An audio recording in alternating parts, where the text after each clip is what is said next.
Assalamualaikum warahmatullahi wabarakatuh.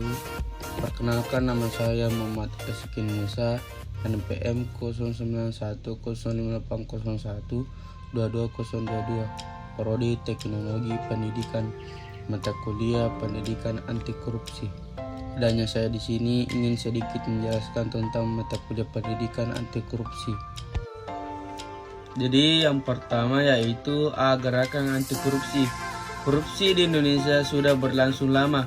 Berbagai upaya pemberantasan korupsi sudah dilakukan sejak tahun awal setelah kemerdekaan. Berbagai peraturan perundang-undangan tentang pemberantasan korupsi juga sudah dibuat. Demikian juga berbagai institusi pemberantasan korupsi silih berganti didirikan, dimulai dari tim pemberantasan korupsi pada tahun 1967 sampai dengan pendirian KPK pada tahun 2003.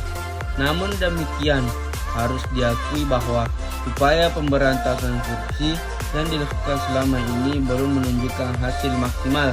Hal ini antara lain terlihat dari masih rendahnya angka indeks persepsi korupsi IPK Indonesia. Berdasarkan Undang-Undang Nomor 30 Tahun 2002, pemberantasan tindak pidana korupsi dirumuskan sebagai serangkaian tindakan untuk mencegah dan pemberantasan tindak pidana korupsi melalui upaya koordinasi, supervisi, monitor, penyelidikan, penuntutan, dan pemeriksaan di sidang pengadilan dengan peran serta masyarakat berdasarkan peraturan perundang-undangan yang berlaku. Kedua yaitu peran mahasiswa. Dalam sejarah perjalanan bangsa Indonesia tercatat bahwa mahasiswa mempunyai peranan yang sangat penting.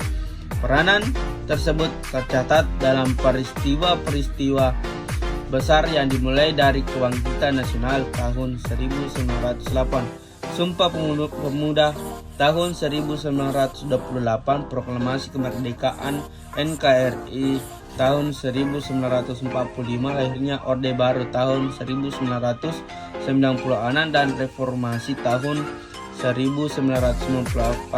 Tidak dapat dipungkiri bahwa dalam peristiwa besar tersebut mahasiswa tampil di depan sebagai motor penggerak dengan berbagai gagasan, semangat, dan idealisme yang mereka miliki.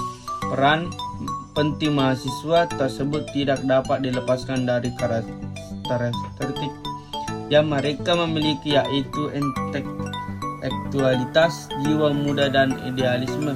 Dengan kemampuan intelektual yang tinggi, jiwa muda yang penuh semangat, dan idealisme yang murni, telah terbukti bahwa mahasiswa sudah selalu mengambil peran penting dalam sejarah perjalanan bangsa ini. Dalam beberapa peristiwa besar perjalanan bangsa ini telah terbukti bahwa mahasiswa berperan sangat penting sebagai agen perubahan, agen of change. Yang ketiga yaitu keterlibatan mahasiswa. Keterlibatan mahasiswa dalam gerakan anti korupsi pada dasarnya dapat dibedakan menjadi 4 wilayah, yaitu di lingkungan keluarga, di lingkungan kampus, di masyarakat sekitar, dan di tingkat lokal. Nasional, lingkungan keluarga dipercaya dapat menjadi tolok ukur yang pertama dan utama bagi mahasiswa untuk menguji apakah proses internalisasi anti korupsi di dalam diri mereka sudah terjadi. Mahasiswa dalam gerakan anti korupsi di lingkungan kampus tidak bisa dilepaskan dari status mahasiswa sebagai peserta didik yang mempunyai kewajiban ikut menjalankan visi dan misi kampusnya. Sedangkan keterlibatan mahasiswa dalam gerakan anti korupsi di masyarakat dan di tingkat lokal nasional terkait dengan status mahasiswa sebagai seorang warga negara yang mempunyai hak kewajiban yang sama dengan masyarakat lainnya. Tahapan proses internalisasi karakter anti korupsi di dalam diri mahasiswa yang diawali dari lingkungan keluarga sangat sulit untuk dilakukan, justru karena anggota keluarga adalah orang-orang terdekat yang setiap saat bertemu dan berkumpul, maka pengamatan terhadap adanya perilaku korupsi yang dilakukan di dalam keluarga seringkali menjadi bias. Itulah yang saya sempat jelaskan tentang mata kuliah pendidikan anti korupsi. Apabila ada kesalahan, mohon dimaafkan. Billahi fi sabilil haq fastabiqul khairat. Assalamualaikum warahmatullahi wabarakatuh.